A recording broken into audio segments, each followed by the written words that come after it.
an independent economy, do you equate that with a parallel economy? I just had this conversation last night with the group of elderly women that I Oh, meet did you? with and teach. Yeah, they had a very difficult time. I was showing them a little bit more about Cordal, and Corey knows about Cordal as well and their community app that they have. And speak of the devil, and he shall appear. He's even dressed in red. Yeah, Yeah. yeah. Yeah. And yeah, so the conversation went there. You know, how do we start doing this, and how do we make sense of it? How do we jump from one system to the other? And Corey, well, what are your thoughts about how that conversation went last night in relation to, this are is does independent economics automatically mean a parallel economics?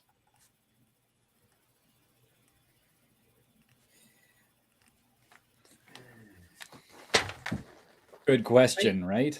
I think, yeah.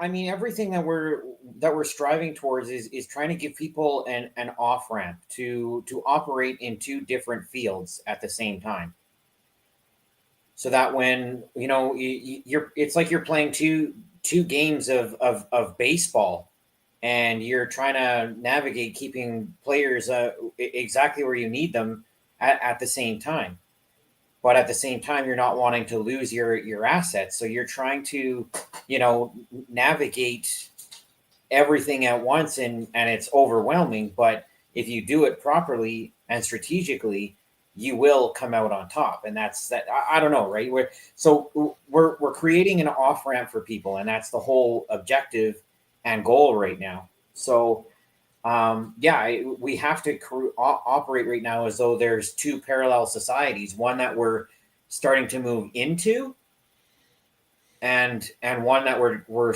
moving out of. But because we can't operate in just one without the other, and vice versa. Like it because like even as we were talking yesterday, right? We can't move into crypto without Web 2.0 still being existent. We still have requirements of the old systems being in place for us to move into the new system. So yeah, this is not just a sudden jump that we can move into this new technology. Okay, so the question then is, will there? I presume the presumption is that there will always need to be a interface somehow between both economies. Yes or no? For now, yes, but I see that at some point the current state of the economy will be completely different. So I think what I would advise is for people that are concerned with their assets, and Paul would probably suggest the same, would be to move some of it or what you can into gold and silver, so that when all of a sudden the new economy takes over, that's going to be probably one of the easiest things to move into a new economy. It's always been recognized through generations that when currency fails, or yeah, when fiat currency flops, gold and silver are one of the easiest things to move into the marketplace. Ian, do you recall where in John uh, Jesus talks about being in the world but not of it? I can find that specifically. That's what I'm hearing. Is it there is a parallel for sure, but at the same time, there's that higher perspective where it's the reference that I give it is just different accounts. We're in it because we have relationships that are in it, not because we need to be there. It's just those are where the relationships are. But we're not of that world. Not at all.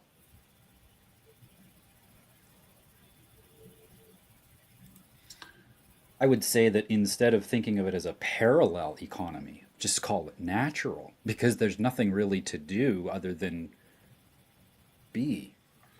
Okay, so should we use another word, separate? So Separate, my yeah, and I guess okay, well, separate from what? It denotes that we're leaving something behind.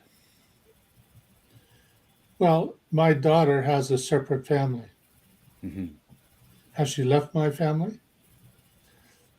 Does she still interface? Maybe that's a poor example. Right. I have a separate vehicle.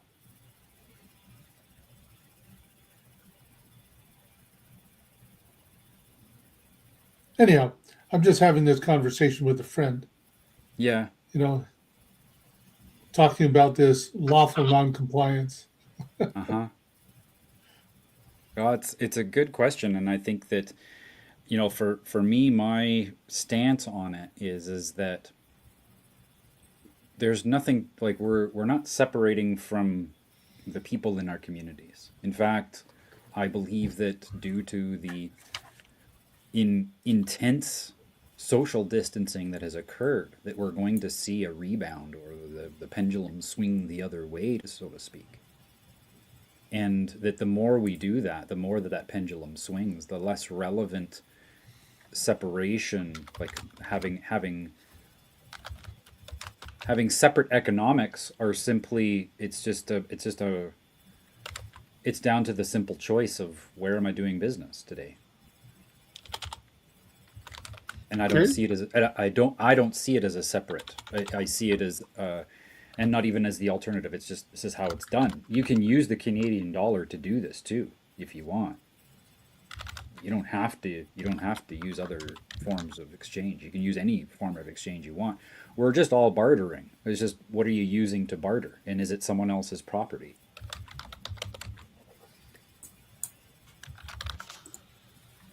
Okay. I would say that the monetary system such as we have is the alternative. It's the separate one. It's the one trying to divide us. It's the one creating the language of or perpetuating, I should say. The monetary system we have is a perpetuation of the language of violence, lack versus abundance. They have more, and so therefore their social credit is higher. Okay. Having that comparative language is what degrades its integrity. Those are my immediate thoughts when I hear those kinds of questions at a deeper level. Separate in the sense that yes, we are segregating. We're discriminatory of where we end up doing business, of where we contract. That's a good In word. that sense, yes, I would We say separate. discriminate. Yeah. What's that term? A discriminating businessman, a discriminating, I'm not sure what, but I've heard a phrase, that word used to identify an individual, a discriminating investor. Hmm. Yes. Yeah. Okay. Markets. Oh my goodness. Merry Christmas Eve, everyone. Let's I suppose grab. yesterday I could have said Merry Christmas Eve, Eve, Eve. I did even. Okay. Oh my gosh. Since we've chatted last. Oh. Silver. Just screaming every single day. I'm going to go to the 2 hour charts. We see higher definition here. Very little pushback from the bears. Only 2% drawdown from the high on.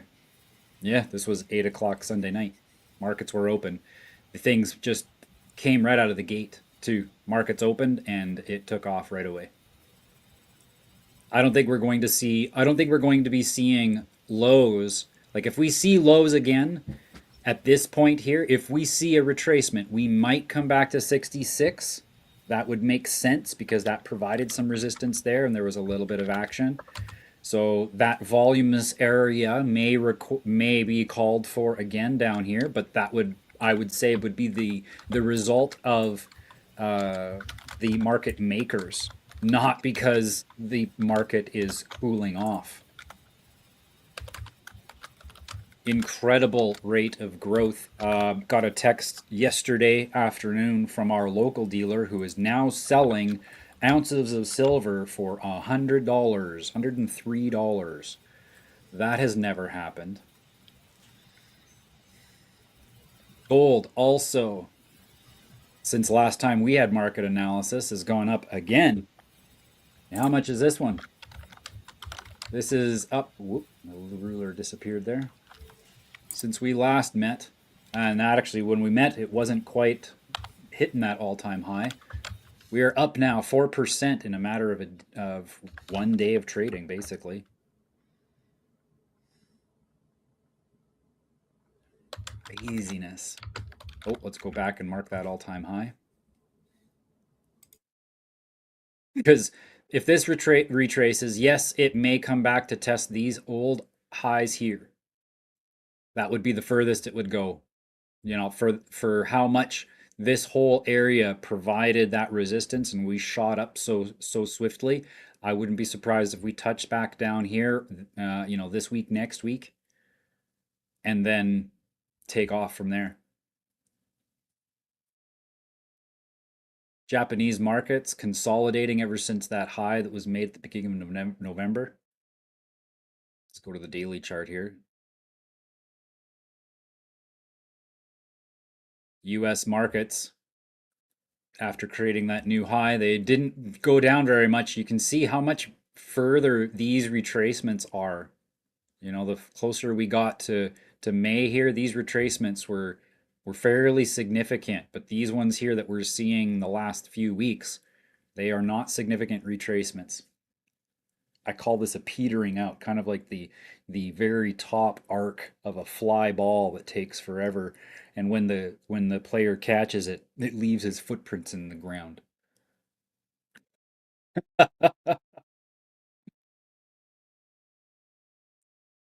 So Knight did a thing. You know that thing we did? Knight continues to climb, finding some support now. But when I was looking at this over the weekend, we were all the way up here. We were at 10 cents. Well, where did we buy? It was like 4. 95% growth in those 10 days. So looks like we're coming back down here, finding some support from this area here. That would be a great spot. The increase in demand, let's go check this out because this is on, is it? Wow, I still have Gotius Maximus open up over here with the coin market cap. Let's bring this up here. Knight had a big increase. Well, I shouldn't say big increase, but rather because of their work here. Last week, the beginning of the week, they were under $1 billion. Where is my market cap? There we go. Down in here. No, we were over. Never mind. I remember seeing down here where it was like just under $1 billion market cap. But you know what?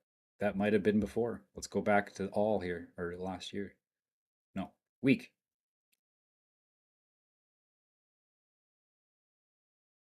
Yeah, so the 21st. Yeah, last week here. In this area here, we were just around $1 billion. 17th, 16th, just under $1 billion. And we had a big jump up there, up to almost $2 billion. $2 billion market cap on midnight.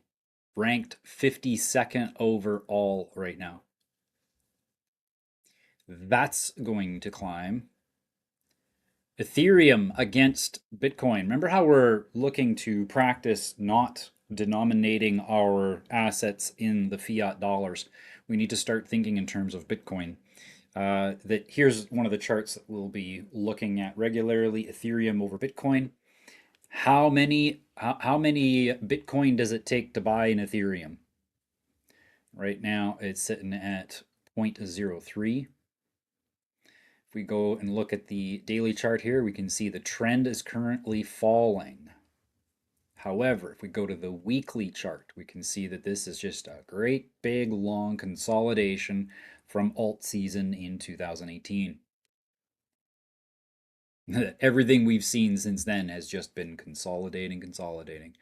Everybody thinks this is a wild ride and they haven't zoomed out quite yet.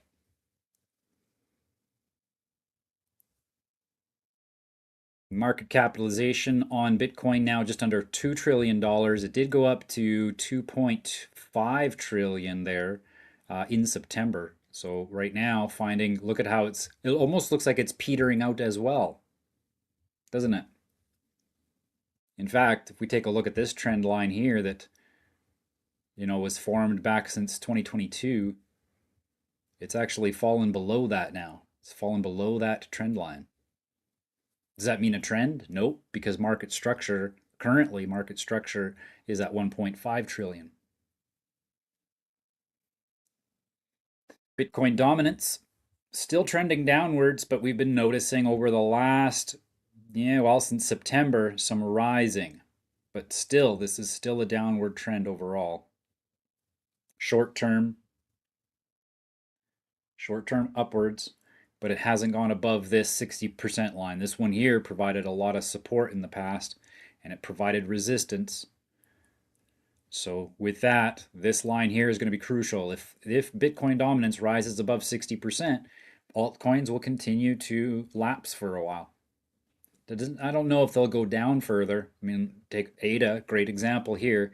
Market structure is 30 cents. Right now it's sitting at 36. So it has to drop another 20% before we are risking pushing past market structure on a bullish trend. Remember, A is the weekly C, right? Because A on the weekly is here, B is here. So A is technically still a market structure on the weekly chart, still within a bullish trend at the moment. We're waiting for the D extension on the weekly at the moment. Now, if it goes down to here, back the truck up and just keep on buying. Same thing with all of these. Doge, Injective, XRP. You can't go wrong. This is kind of like, you couldn't go wrong going into tech in the 70s, right? You might have lost some opportunities because you had money locked up. Yep, they call that cost of lost opportunity. It's an actual thing in investing. And so you might have some opportunities that you weren't able to invest in because you had it locked up in something else. But I can tell you right now that you are not going to regret holding on. Because this is literally, you can throw darts. And imagine you're throwing darts and the bullseye pays off 100 of the non-bullseyes. Just imagine that. But the thing is that now you can go closer to that's what we're at right now. You're closer to the dartboard now. And every day that goes by, you get closer and closer to the dartboard where more of your darts are going to pay off 100 of the losses. That's how you need to consider dollar cost averaging, that strategy. Remember, most of the money that's ever made, most of the millionaires that are created, are the ones that only made money during a recovery phase. That they actually, most of them, the wisest of them, sell 80% when they get to recovery. And they'll keep 20% going into accumulation because it's a bonus. but the wealth was made in recovery. And that's where you'd be right now. Buying, you'd be buying deep in the recovery zone. Just consider it as, this recovery zone that brought us down to this A here. This recovery zone here is, you're lucky at this point to be able to buy because you could have bought up here. And it's like people are saying, "Oh, cryptos are down." Yes, they are down. That means that what the shift of the flip of the script needs to be they're on sale.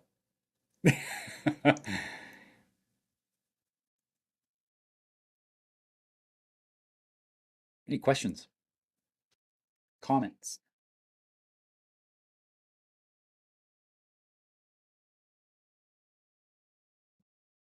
Have I shared do people have a good idea? It's wonderful to know when to get in, but it's better to know when to get out. So, does anybody have any questions about what kinds of like how are you going to what are you going to do with this money, right? If you're going to be taking in some profits from the little bit that you're holding, what are you going to do with it? Where is it going to go? Because if you hold it and it goes back down again, well, in there that didn't do you any good. So where are you going to go when the prices are up there and you're ready to sell? Have your exit strategy planned just as far ahead as your entry strategy. Let the market come to you, but have a plan so that when the market's there, you know exactly what to do. You've got the timing down. You've got everything in order. What is it? What's it going to be? If you're getting cryptos and say over the next 2 years you 10x just as a conservative number, and I mean that it's very conservative. Say you 10x, what are you going to do with that crypto? What asset classes are you going to be searching for? Do you know?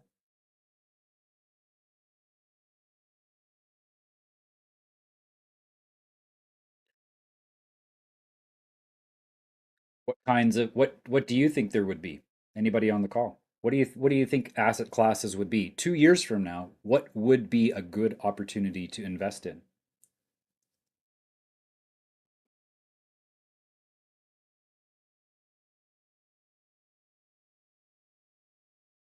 Now, can you see even more why it's so important that you don't denominate your wealth in a fiat currency? Because 2 years from now, it's going to mean nothing. You'll want to start thinking of that now because that helps you choose asset classes. It helps you choose the form, the storehouse of wealth that you're looking for. And to be honest, I don't know. Like the amount of transformation that is here. Imagine the internet and what that did. Okay? We are only just a few years into, imagine if it was in the internet. Right now, you're in about 1996 before the internet really took off, okay? That's where we're at in the timeline. So I have no idea what this is going to do. Like we can't envision it.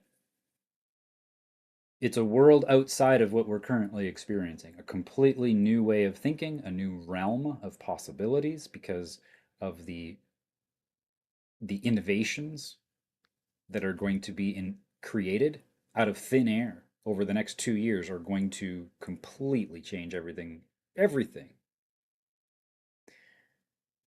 Like we sit here and we think of how fantastical and space age flying vehicles would be, but no, they're actually not that far out.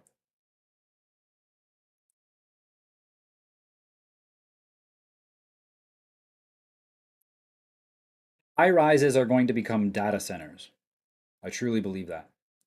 There's just going to be great big data centers and be halls and halls and halls of servers because there is going to be two worlds, and you're going to have you're going to have the vast majority of people enslaved to the technology, mining data for the data collectors,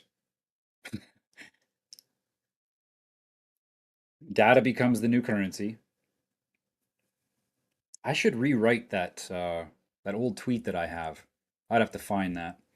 But I have a tweet where I compare what we're going through today to what the peasants went through, and I tell it in a futuristic dystopian setting. Like it's basically I wrote a pitch for a really terrible movie. Terrible as in tragic.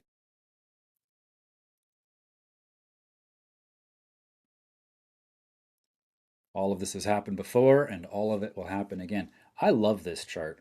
Look at how this is just forming so beautifully. Was the movie called The Wizard of Clauseus? No. No, I don't think I titled it. Yeah, it was just like, one of those things where it's like, I'm going to predict the future here, and wrote a story that unfolds in a futuristic style. Well, I, for one, would like to see that story. I will hunt it down. I know it's deep down in the abyss now. I used to have it pinned on my X profile, and I took it down and replaced it for something else, and I kind of regret it now because it's a good story.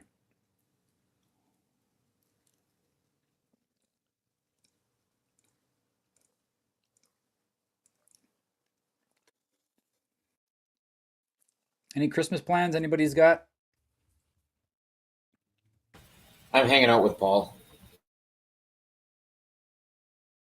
Yeah, we're gonna figure out something. We got all kinds of different things to work on. We got Chordal to play around with on my computer. I'm looking forward to that because I went to the site there and I downloaded it and it's not working. And I'm thinking I must have got the wrong download or something because yeah, because it said that it's no longer supported right on the website. Hmm. And that's probably something to do with Apple. It's not as probably not No, as easy yeah, to install. Yeah. yeah, it is likely Apple. I might consider running like a Linux terminal and seeing if I can just do it through that. Yeah, maybe like a virtual box or something like that. Right. Yeah. Yeah, we could do that. Well, I mean, if all it is just hard disk space, Yeah. I just create a folder, encrypt the folder on my local drive, and just run it like that for the time being. We got to be careful. I think we're raising a few eyebrows and getting a few people confused. What the hell are they talking about? Oh, yeah, I guess they. Oh, I have two Audrey Lynns here. One is your phone, and one is the computer. Ah, yeah, okay. Otherwise you can't see in here because of the new computer setup. Right. Oh, yeah. Cool, cool. You said she can't hear because of the new computer system? Yeah, she's her computer, her laptop bit the bullet on the screen. Well, you know what? You tell the story, Audrey. I don't Uh, know exactly how you have things set up there. so, can you hear me? Yep. Okay. Um, I have this t- table tray like you would have in a hospital, that sort of thing. That's that flat surface on wheels. And then I had a lap desk on top of that.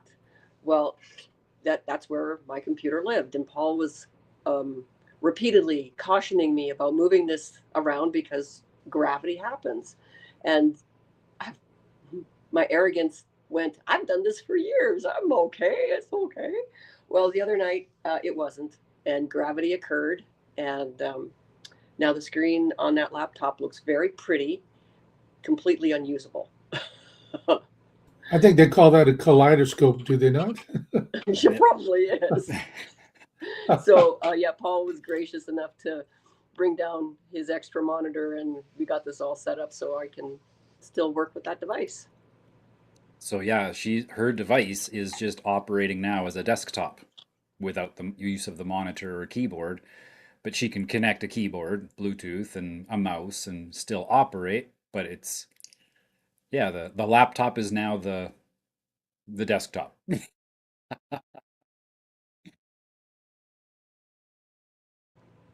my ability to move around the living room and catch the light at different angles is now limited. I must stay put. Ah, yes.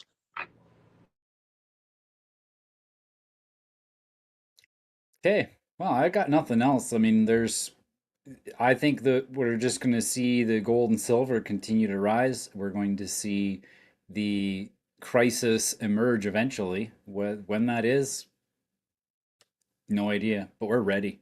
We're so ready for this. I look at it as I look at it completely differently because of how long I've known it was to happen. To me, it looks like the slow crawl of a glacier across decades. And so it's like, we got this because I think to myself of the ice age, where the whole earth was covered with frost and we survived that, no problem. Look, we're here. We're going to be okay. We will, as the one song from Project 86 says, we will keep ourselves warm with the ashes of their empire.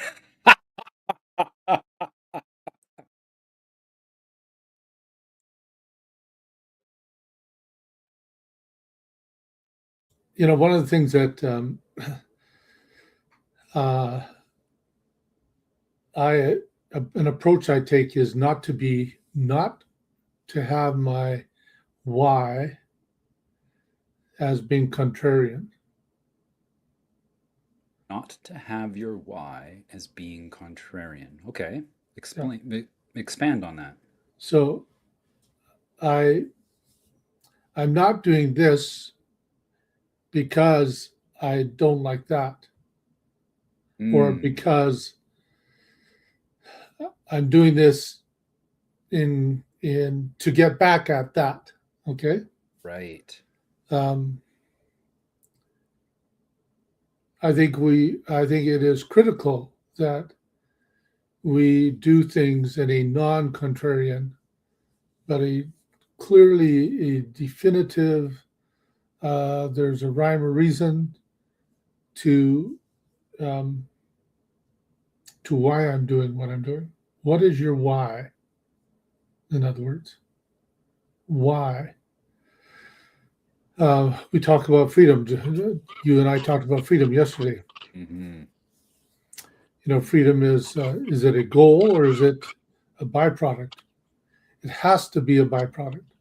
Yeah. Because if it's a goal and we arrive at the goal line only to discover we don't like what we find, Mm-hmm. then we realize that we've lost something.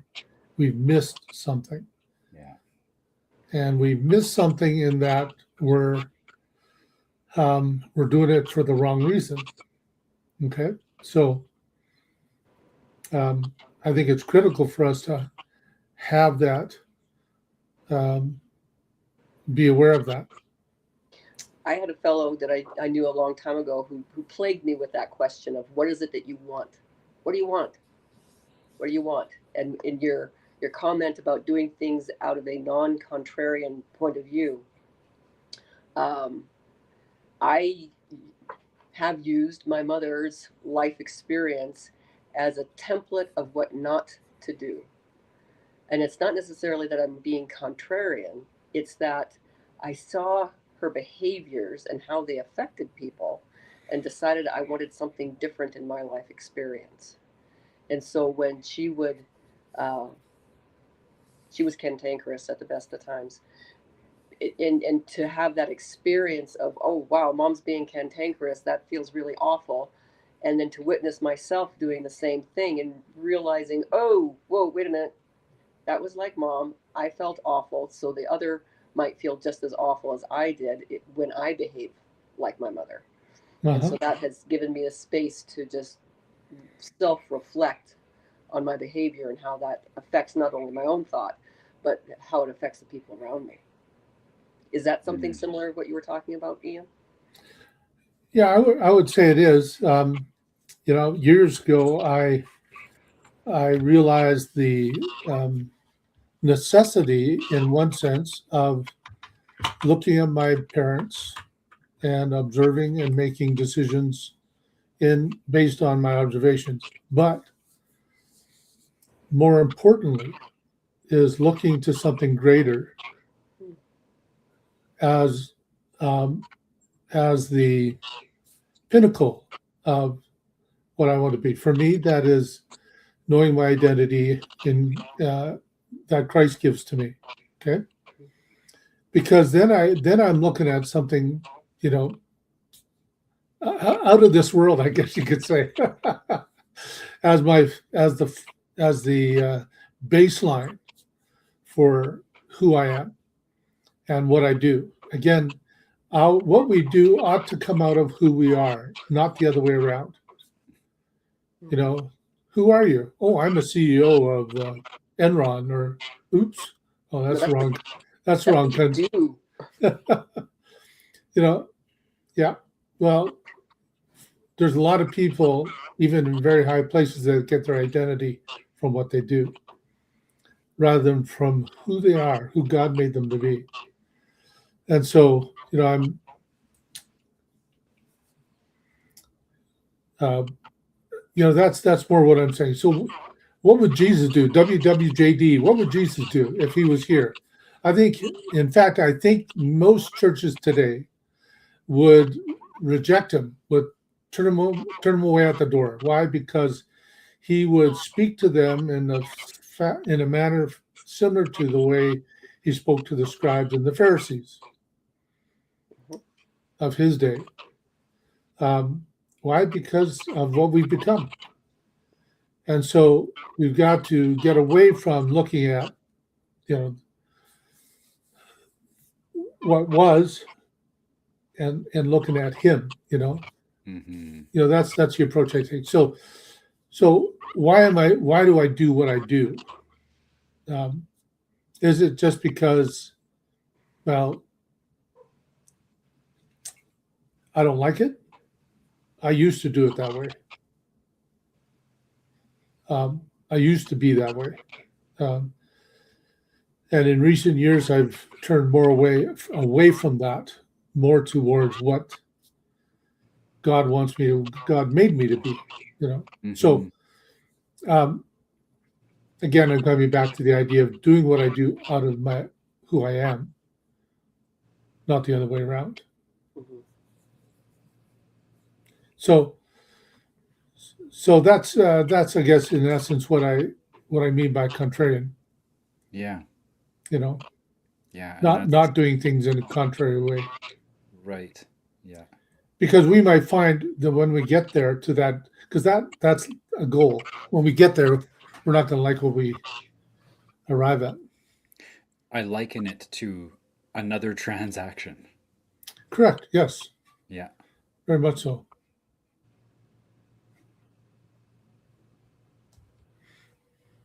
Yeah. And really, it doesn't matter what persuasion an individual takes. Um, you know, there are some people who who don't believe in Christ, who are actually living the identity that God gave them because they've discovered it, independent of Him. Mm-hmm. Now that I don't necessarily, um, you know, and that's just something that they're experiencing in this world, in this life, you know.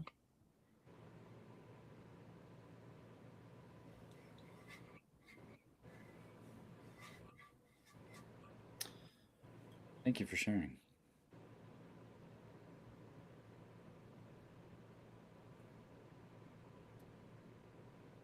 It's part of the reason why I asked the question earlier about independent versus parallel versus separate. Right. You know? Yeah. Yeah. I think that that does tie in that idea that when you start doing comparativeness, then that language of violence can show up. And I'm guilty of it. I just did it earlier. You know, it's an easy trap for me to fall into, that idea of comparativeness, and that's the transactional mindset. No, this isn't about doing things to get back at anybody. This is about becoming more of who we are. This is about us experiencing this time space that God gave us to its max. Hmm.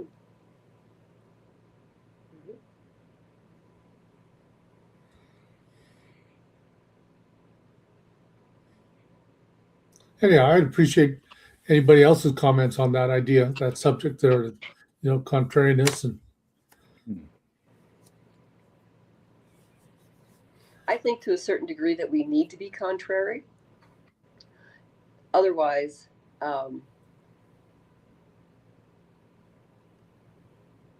no. I think that there ought to be contrary people, because I know for myself, I learn under pressure. I learn under when things aren't so easy. And so when life flows too easily, then I become lazy. And so to have uh, people who think differently than I do, who view the world differently than I do, give me that opportunity and space to step outside of myself and attempt to witness the world through their eyes. yes, And so for that, I value the contrarian point of view, the aspect of being contrary, of the self having to be right. Well, that's a little bit more challenging for me to deal with. Yeah. I suppose I'm thinking more of the motivation. I do agree. I think it is, as iron sharpens iron, so another man sharpens another man. So the same idea is, there is that contrariness from that perspective. But as in terms of, I think I'm speaking more in terms of motivation.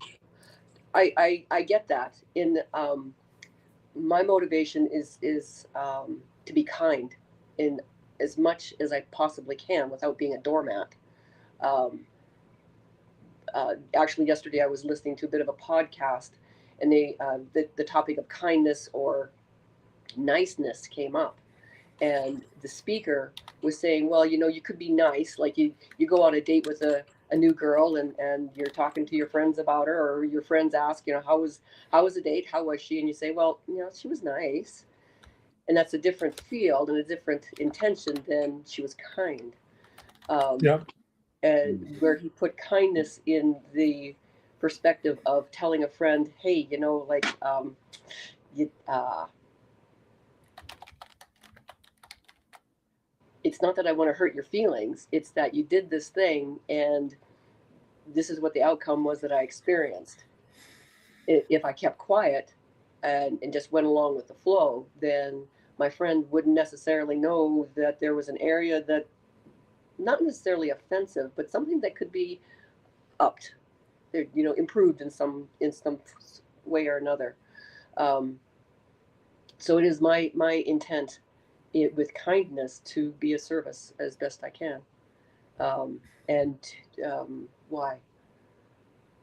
Why? Because I do this because I have seen and witnessed and experienced such a breadth and width of unkindness that was completely unnecessary. People being unkind for trivial things, and I'm thinking just in a moment about driving in the city, where I let somebody get in front of me because I'm going to get to my destination either way, and they're pushing to get in, so I can back off and let them and give them that space, and I consider that kindness. Yep.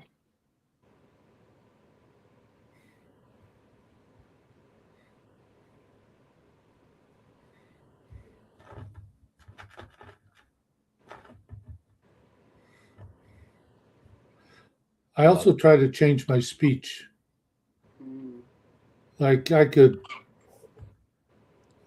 talk about these guys being thieves and dictators and all that kind of stuff. And I try to change I mean, I must say that even Jesus referred to the scribes and Pharisees as, your whitewashed sepulchres, something that you don't want to be referred to as in their mindset. But because he was focused directly on their self-righteousness. Anyhow, my point is that I want to be careful not to speak of other people in a way that is going to alienate them from me. even though I have a distinct and clear disagreement with what they're doing. Hmm. That reminds me of something I started telling my children when they were in their early, not even teens, in that I may not love what you say, and I may not love what you do, and I will always, always love you. So what that has helped me to do is to separate the the the, the behaviors of the individual from the individual themselves. That they are not their behaviors. Yep. Yeah, in particular, they are not the inconveniences that others express to their behavior. Yes. Mhm. And if I'm experiencing inconvenience, what is that about me? What story am I building in my head about how this individual is behaving? General insanity most of the time, but it's an attempt to separate behaviors from that person. And that's a radical step of self-responsibility that most people are not willing to take. Whether there's something there or not for you to learn, most people are simply not willing to ask that kind of a self-reflective question. The mirror's too ugly sometimes. A little baby. The phase or the phrase, you make me angry. Oh, Yeah. I make you angry or you are angry, or you are angry. I make you angry. How did I make you angry? Did I come and twist your arm and say, okay, I want you to be angry? Yeah, where's the gun? Yeah. yes, yes. A year ago at this time, my daughter and I were in conflict, and she used those words, "You make me," and then filled in whatever the blank was. And the first thing that fell out of my mouth was, "Honey, I can't make you anything. If I could make you something, it wouldn't be this." She did not like that at all. Oh my word. It just makes you want to say something along the lines of, I'm sorry for your lack of emotional intelligence. Oh, Yes. And she I've prides also, herself on I've her also, emotional intelligence. I've also said something along the lines of, you know what, you're right. I am so sorry for making you think I cared. I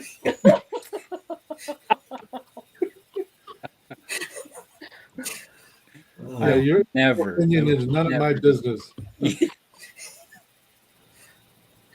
Uh, That's good. Oh, I'm gonna have to forget that one. well, this is good. I wish you all a very Merry Christmas. Yeah, this was great. Awesome. Have a wonderful week, everybody. And I Yes. presume there's nothing tomorrow or Thursday or Friday. I thinking Friday's fine. I don't mind coming back to work after Christmas Day. I'll check it out. I, I may or may not be here. Fridays during Christmas week. That's a double whammy. Markets could very well do some major action. Or we can always stay in touch on Telegram if like something exciting is Oh, coming yeah. up. We're like, hey, let's jump on. Yep, totally. If anything happens to price action that's crazy, I'll go ahead and mark it. Take Well, a I screenshot. did send you a message, direct message to you, Paul, earlier. Oh, thank you. So I'll let you deal with that. Oh, yeah, you betcha. Yeah, thanks. Well, blessing to you all. Have a wonderful week. Indeed. What's left of it. Indeed. Take You care. all. Bye bye now. Celebrate.